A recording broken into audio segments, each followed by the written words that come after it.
Shalom, peuple de Dieu. Shalom. Que Dieu vous bénisse richement. Amen. Amen.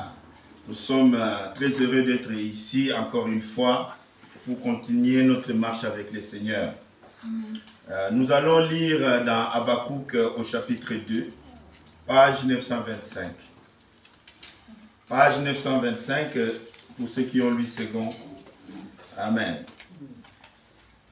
J'étais à mon poste. Amen. Et je me tenais sur la tour. Je veillais pour voir ce que l'Éternel me dirait. Et ce que je répliquerai après ma plainte. L'Éternel m'adressa la parole et dit: écris la prophétie, grave-la sur des tables, afin qu'on la lise couramment. Amen. Car c'est une prophétie dont le temps est déjà fixé. Amen. Amen. Cette prophétie, elle marche vers son terme. Cela veut dire elle marche vers son accomplissement. Amen. Et elle ne mentira pas. Et si elle tarde, attends-la. Amen. Amen. Car elle s'accomplira. Elle s'accomplira certainement. Amen. Voici mon âme s'est enflée et elle n'est pas droite en lui. Amen. Mais le juste vivra par la foi. Amen. Amen. Que le Seigneur ajoute la bénédiction à la lecture de sa parole. Vous pouvez vous asseoir. Amen. Aussi fortifier est l'Église et dire que l'Église a reçu de la part du Seigneur une mission plus importante. C'est la mission de pouvoir remplir les vases. Amen. Amen. C'est ça la mission de l'Église. Chaque pasteur doit être préoccupé si ses brebis ont reçu le Saint-Esprit ou pas. C'est la finalité même de le pourquoi on devient chrétien. Et nous souhaitons que cela soit ainsi pour tous les pasteurs qui prêchent le message du temps de la fin. Que nous ne soyons pas là en train d'attendre d'abord les prophéties. Les gens qui sont en train de parler sur l'accomplissement d'une femme qui doit être président ou présidente aux États-Unis d'Amérique, ça c'est une très bonne chose. Et nous apprécions toujours ce genre de choses. Mais seulement ce n'est pas notre première préoccupation. Vous voyez, la première préoccupation de l'Église, c'est d'amener l'Église à la sanctification et préparer l'Église à recevoir le baptême du Saint-Esprit. C'est ce que nous voulons, élever la foi de l'Église à un tel niveau que les gens se positionnent dans le corps du Christ. Et nous savons que personne ne puisse vous tromper. La Bible est mathématiquement parfaite. Amen. Amen. La position, c'est la 13e côte de Dieu. Amen. Donc c'est cette côte-là qui retourne juste à sa place. Amen. Vous voyez, c'est pourquoi je vous dis que Dieu n'a pas choisi sa femme. C'est un mystère que je ne peux, même moi, je ne peux pas vous expliquer cela. Mais quand on nous prêche dans la Bible, on dit que Dieu nous a élus, ou nous a choisis. Amen. Mais quand vous allez acheter une voiture, il y en a plusieurs pour choisir. Mais quand Dieu nous choisissait, il y avait qui pour choisir en comparaison avec nous? Vous voyez, c'est ça là le problème. Parce que moi, j'aimerais toujours à vous parler que nos vocabulaires ne suffisent pas pour comprendre la Bible. Faites attention, nos vocabulaires ne suffisent pas pour comprendre la Bible parce que il y a des mots qui sont utilisés parce qu'il n'y a pas d'autres mots. Vous voyez, quand on n'avait pas d'autres mots pour utiliser, les mots qui viennent à peu près pour aider l'expression humaine. Amen. Je dis bien les mots pour aider l'expression humaine. C'est pourquoi Paul dit, il nous a élus avant la fondation du monde. Vous voyez, quand vous prenez élu, vous allez balancer avec choisi ou des choses comme ça. Mais ce qui est important, je vous ai dit que Dieu n'a pas choisi sa femme. Parce que Dieu était à la fois homme et femme. Amen. Bon, comment il pouvait choisir? Il était comme ça, dès son origine. Il était comme ça. Et si vous voulez voir les secrets de Dieu, oh là, j'ai parlé d'Adam, amen. J'ai dit que Adam, c'est le coffre-fort de Dieu. Tout y est. Si vous voulez voir Dieu, allez voir Adam. Vous trouverez que tout ce que Adam était, Dieu l'était. Et tout ce que Dieu était, il a balancé chez Adam. C'est important. C'est pour cela, mes frères et sœurs, je voulais encourager quelqu'un. Je voulais fortifier quelqu'un quelque part par rapport à la prophétie que Frère Branham avait dite par rapport à une femme qui pourrait devenir présidente des États-Unis d'Amérique. Mes frères et sœurs, une prophétie, c'est une chose. Amen. Amen. Mais son accomplissement ne dépend que de celui qui a donné la prophétie. Amen. Quand Dieu donne une prophétie, il connaît la prophétie et il connaît comment cela va s'accomplir. Il ne nous dit pas comment cela va s'accomplir, mais il sait comment il va accomplir sa prophétie. Amen. Nous, les hommes de Dieu, les enfants de Dieu, nous devons pointer nos regards vers l'enlèvement. Amen. Nous ne devons pas nous préparer par rapport à Kamala Harris. Nous ne devons pas nous préparer par rapport à quoi que ce soit. Amen. Amen. Il y aura un enlèvement, point. C'est tout. Entre-temps, il y a des prophéties, nous le savons. Mais qu'est-ce qui est plus important? C'est la prophétie de Kamala Harris ou bien la prophétie de l'enlèvement? Dieu pousse. Amen. Dieu fait tout ce qui est nécessaire pour préparer son épouse à l'enlèvement. Amen. Amen. Et entre-temps, c'est vrai, Dieu peut avoir donné une prophétie quelque part. Mais la plus grande prophétie, Paul dit, nous serons changés en un instant, en un clin d'œil, à la rencontre du Seigneur dans les airs. Amen. Amen. Et c'est ça la grande prophétie. À ce moment précis, j'aimerais encourager mes frères et sœurs à ne pas se décourager ou penser que, voilà, quelque chose ne va pas avec cette prophétie-là. Souvenez-vous qu'aujourd'hui, nous avons des voitures, amen, amen, qui n'ont pas de chauffeur. Et parmi les 7 visions, amen, Frère Branham avait vu des voitures qui n'avaient pas de chauffeur. Et les voitures, oh, j'ai une vidéo, c'était le frère du message, amen, avec sa femme et tout le reste. Ils étaient dans un taxi, je crois que c'est dans un pays étranger, aux États-Unis. Vous voyez, le taxi vient, il n'y a personne. Ils entrent et c'est le taxi qui s'en va. Oh mon Dieu! Et ils étaient en train de parler de cela par rapport à ce que Frère Branham a vu toutes ces choses. Et il a vu la Première Guerre mondiale, la Deuxième Guerre mondiale et la fin de Adolf Hitler. Amen. Amen. Toutes ces choses se sont accomplies.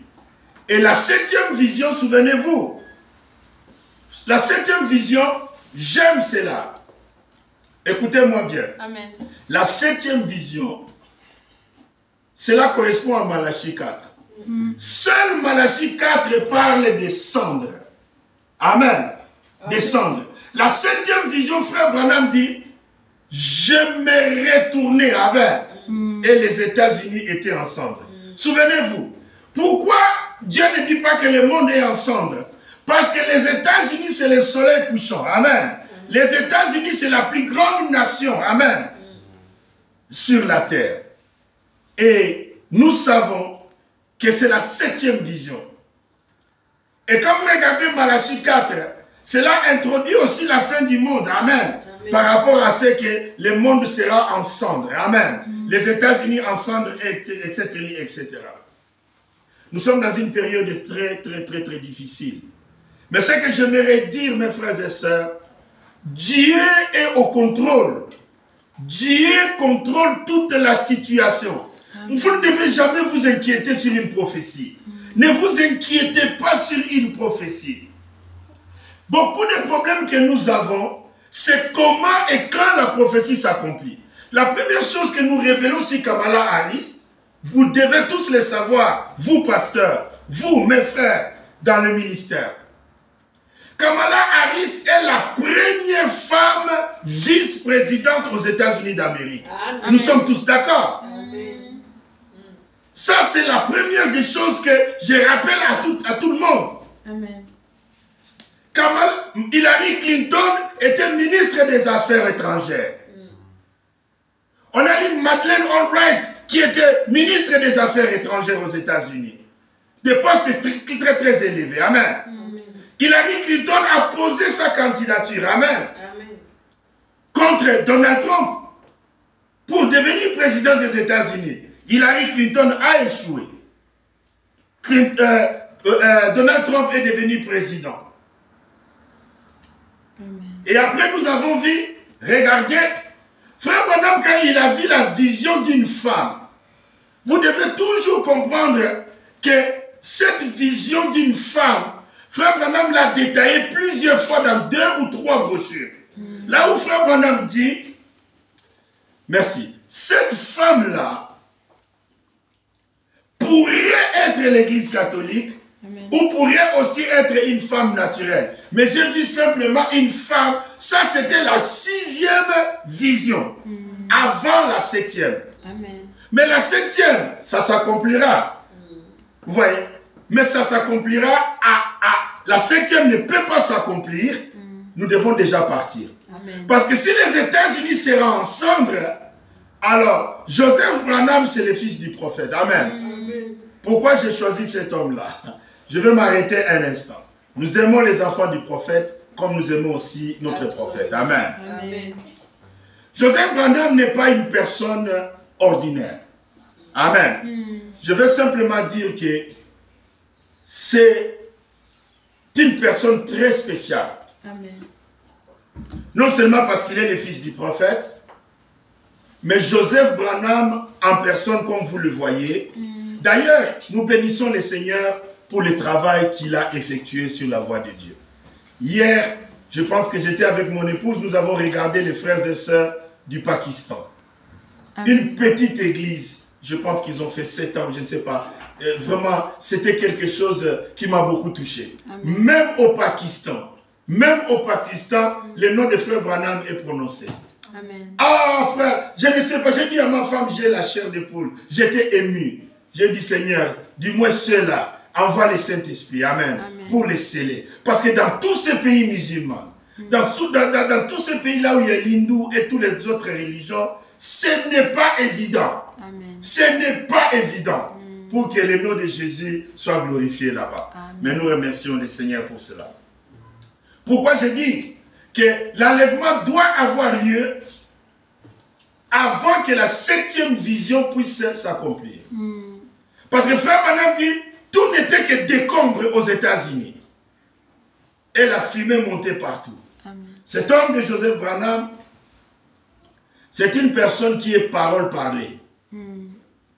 Joseph Branham n'est pas né comme moi et toi. Joseph Branham n'est pas né comme moi et toi. Amen. Frère Branham, il dit, il faisait la lecture, amen, sur les livres de Joseph. Et quand il faisait la lecture, et il était très ému, il a eu un sentiment dans son cœur et il demandait à Dieu si Dieu pouvait lui donner un fils. Amen. Et alors Dieu lui répond, plus tard il lui dit que je te donnerai un fils et tu lui donneras le nom de Joseph. Amen. Joseph, il est né comme on a dit que le soleil soit et le soleil fut.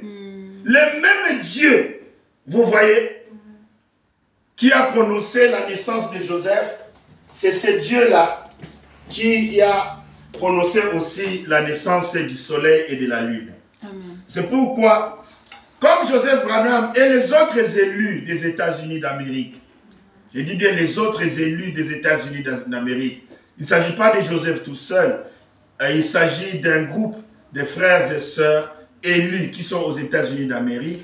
Dieu ne peut pas détruire les États-Unis et détruire sa chère épouse elle-même. Dieu ne peut pas faire cela. C'est pourquoi la 7e vision n'arrivera pas avant, vous voyez, c'est d'abord l'enlèvement et ensuite la 7e vision. Moi, ce que j'aimerais dire aujourd'hui à mes frères et sœurs, Kamala Harris est la première femme vice-présidente des États-Unis. Amen. La première. Et c'est déjà beaucoup. Et Qui a amené Kamala Harris au pouvoir? C'était un président catholique, Amen. comme JF Kennedy. Joe Biden était un président catholique qui déclare sa foi catholique publiquement et a amené une femme. C'est-à-dire c'est une combinaison de deux choses que personne ne peut expliquer sinon Dieu lui-même. Joe Biden, catholique, amène une femme. Alors que la prophétie de la femme présidente des États-Unis, Frère Branham dit, je ne sais pas si c'est l'église catholique ou ça sera vraiment une femme naturelle. Amen. Mais j'ai vu une femme. Mais maintenant, vous savez que quand Joe Biden effectue ses visites médicales, amen, et vous savez qu'à un moment où il devait être sous anesthésie générale, vous le savez, nous en avons parlé. Nous avons calculé même le nombre de minutes. Amen. Nous en avons parlé dans cette église où Joe Biden a remis tout le pouvoir. Amen. Amen. Parce que quand quelqu'un est sous l'anesthésie, il est mort. Amen. C'est-à-dire, il n'a pas la conscience de diriger le pays. Et sous l'anesthésie, je dois vous rappeler, vous ne savez pas si vous allez revenir ou pas. C'est pourquoi on a conféré tous les pouvoirs à Kamala Harris. Amen. C'est pourquoi j'ai dit que pendant les minutes de la visite médicale de Joe Biden, elle était présidente des États-Unis. Mais elle était présidente des États-Unis. Elle l'était. Parce que Joe Biden était sous l'anesthésie générale. Amen. Amen. Inconscient. Et il a libéré le pouvoir du président des États-Unis à Kamala Harris. Maintenant, frères et sœurs, ce message est vrai. Et frère Branham, c'est un vrai prophète de l'Éternel. Amen. La Bible dit, si c'est la prophétie, amen, que Dieu a prononcée, attends la prophétie, elle s'accomplira. Amen. Amen.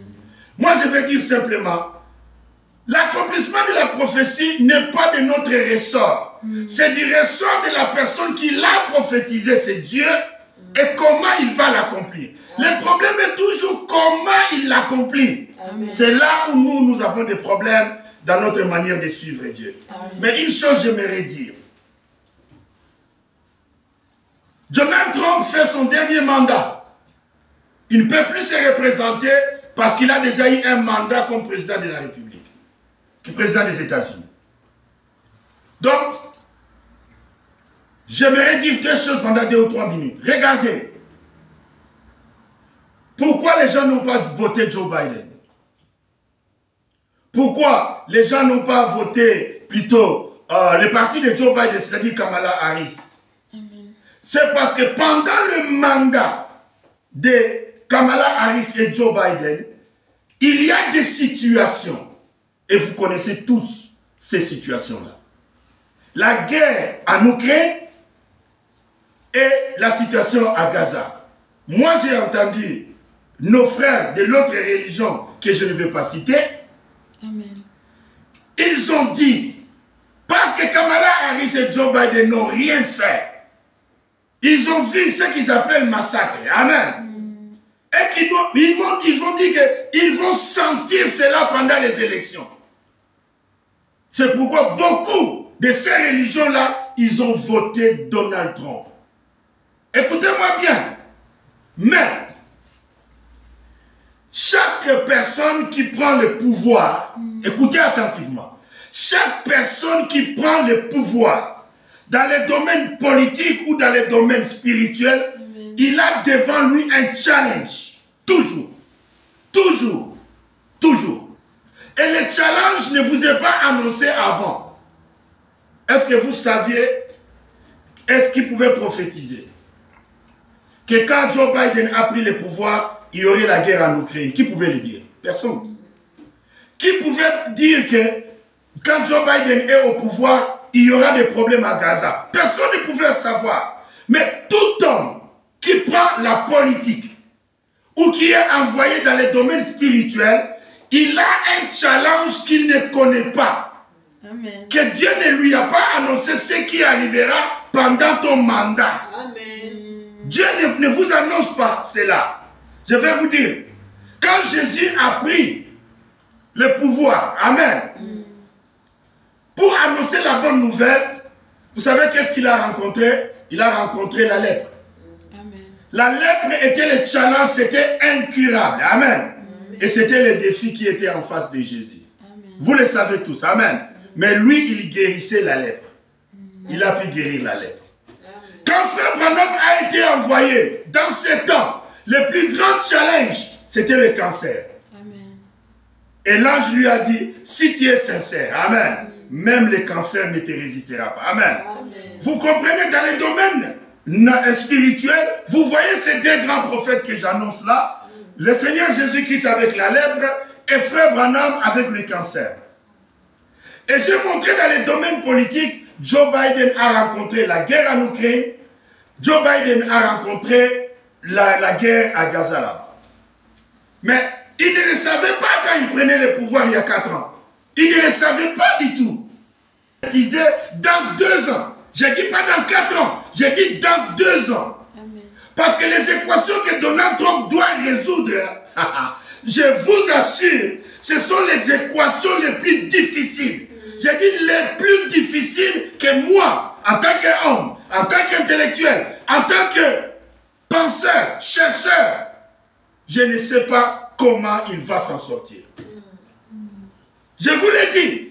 Donc Donald Trump rencontre des équations les plus complexes. Amen. Amen. Maintenant, j'ai dit ceci. Kamala Harris a encore la chance de revenir après Donald Trump. Nous ne savons pas. C'est vrai que nous voulons aller au ciel. Nous tous, nous voulons aller au ciel aussi rapidement possible. Amen. Amen. C'est pourquoi nous voulons, nous les gens du message, que la prophétie de Kamala Harris puisse clôturer le débat. Amen. Et si elle était devenue président, vous allez voir même tous les rétrogrades du message vont rentrer rapidement. Pour venir se préparer pour l'enlèvement. Vous voyez? Amen. On ne vit pas par rapport à tout ça. Amen. Ce que j'aimerais dire, Donald Trump, amen, il peut faire tellement de bêtises dans 2 ans, pas dans 4 ans, qu'il lui reste. Dans 2 ans, et alors le monde entier va le vomir. Les Américains vont le vomir. Et ça pourrait, je dis bien ça pourrait, ouvrir encore une porte à Kamala Harris. Moi, je ne le sais pas. Mais je sens simplement que les gens ne voient pas que, vous savez, je vais vous dire une chose. L'orgueil de Donald Trump, pour que quelqu'un tombe, il faut qu'il soit d'abord au-dessus de la montagne. N'oubliez jamais cela. Je vais vous dire pourquoi je ne suis pas d'accord avec Donald Trump. Quand mon prophète à moi, amen, mon prophète, qui a ainsi dit le Seigneur par la parole, il dit, amen, c'est la fin de l'Amérique, que l'Amérique est au soleil couchant, que l'Amérique est à son déclin, que l'Amérique a perdu ce que l'Amérique était, amen. Alors, Donald Trump c'est un faux prophète. Pourquoi? Son slogan, c'est « Make America Greater Again ». Rendre l'Amérique encore plus grand. C'est impossible. Ça va à l'encontre de la parole de Dieu. Ça va à l'encontre du « Ainsi dit le Seigneur ». Le prophète Élie était sur le territoire américain. Il a dit que l'Amérique est tombée. L'Amérique est tombée. Ça va descendre, descendre, descendre. Et la 7e vision, Dieu va détruire par le roi du Nord les États-Unis. Mais il y a un faux prophète qui prend le pouvoir, lui, Donald Trump. Il dit, nous allons rendre à l'Amérique sa grandeur. Ça ne peut pas être compatible. L'un des 2 personnes ment. Est-ce que vous comprenez? L'un de ces 2 personnes ment. Et nous savons que le prophète ne peut pas mentir. Amen. Parce que l'Amérique, c'est le soleil couchant. Amen. L'Amérique, c'est le soleil couchant. Donc Donald Trump, c'est un faux prophète qui veut rendre la grandeur aux États-Unis alors que l'Amérique ne peut plus devenir grande. Amen. L'Amérique ne peut plus devenir grande. L'Amérique est finie. L'Amérique est dans la décadence. Voilà pourquoi moi je vous dis, quel que soit son slogan de rendre la grandeur à l'Amérique, moi je vous dis, cela n'aura pas lieu. L'Amérique ne retrouvera jamais sa grandeur. Parce que c'est ainsi dit le Seigneur. Amen. Amen. Le même prophète, William Branham, quand Dieu lui a dit, je te donnerai Joseph, vous vous souvenez? Quand le temps de Mède d'aller accoucher arriva, c'était Sarah. C'était Sarah qui était née. Amen. Vous voyez, nous tous on attendait Kamala Harris. Mais ce n'est pas Kamala Harris qui a pris le pouvoir. Amen. Mais frère Branham a dit, ainsi dit le Seigneur. Dieu m'a dit, j'aurai un fils et je lui donnerai le nom de Joseph. Amen. Quand Mède est parti accoucher, ce n'était pas Joseph, c'était une fille. Tout le monde de l'évangélique, les pasteurs, les grands hommes, ils sont venus voir William Branham pour lui dire, si on change ça en Joséphine, alors on pourra tourner la page. Peut-être que tu n'as pas bien vu dans la vision. Amen. On peut lui donner le nom de Joséphine. Comme ça, on va tourner la page et on laisse les choses tranquilles. Frère Branham les regarde et dit, ainsi dit le Seigneur n'est pas ma pensée, ni ma parole, ni ma décision. Amen. Je n'ai pas demandé cet ainsi dit le Seigneur. Le ainsi dit le Seigneur sort de la bouche du prophète, non pas à la demande du prophète, mais parce que le prophète est la bouche de Dieu. Amen. Le prophète a dit, ainsi dit le Seigneur, j'aurai Joseph. Et l'accouchement qui a suivi, ce n'était pas Joseph, c'était une fille. Mais la Bible dit ceci. Amen. Je me tenais à mon poste. Amen. Amen. Et je me tenais sur la tour. Je veillais pour voir ce que l'Éternel me dirait. Amen. Et ce que je répliquerai après ma plainte. Amen. Et l'Éternel m'adressa la parole et dit, écris la prophétie. Amen. Grave-la sur des tables afin qu'on la lise couramment. Amen. Amen. Car c'est une prophétie dont le temps est fixé. Amen. Amen. Elle marche vers son accomplissement. Elle ne mentira pas. Si elle tarde, attends la prophétie. Amen. Amen. Souvenez-vous, j'ai fait un parallèle pour la naissance de Joseph Branham. C'était Sarah qui est arrivée à la place de Joseph Branham. Au temps où on attendait. Amen. Et après, Joseph est quand même arrivé. Amen. Acclamons pour le Seigneur. Joseph est quand même arrivé. Amen. Attends la prophétie. Amen.